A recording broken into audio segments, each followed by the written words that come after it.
প্রথমে কয়েকটা লাউ শাকের পাতা কেটে ভালো করে ধুয়ে নিয়েছে।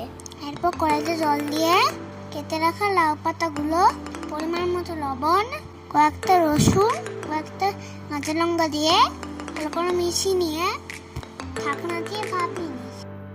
জল ঝরিয়ে একটা মিক্সির জারে সেদ্ধ করে রাখা শাকটা দিয়ে ও আগের থেকে ধুয়ে রাখা চিংড়ি মাছগুলো দিয়ে একটা পেস্ট বানিয়ে নিই। তো কড়াইতে তেল দিয়ে শুকনো লঙ্কা ভেজে তুলে নিই। ওই তেলে এতে রাখা শাকটা দিয়ে ভালো করে হাই ফ্লেমে কিছুক্ষণের জন্য ভেজে নিয়েছে। সাজিয়ে লবণ দিয়ে ভালো করে ভেজে তুলে নিই। তৈরি হয়ে গেছে গরম গরম ভাতে চিংড়ি মাছ দিয়ে লাউ পাতা ভাজা। খেতে খুব সুন্দর হয়েছে।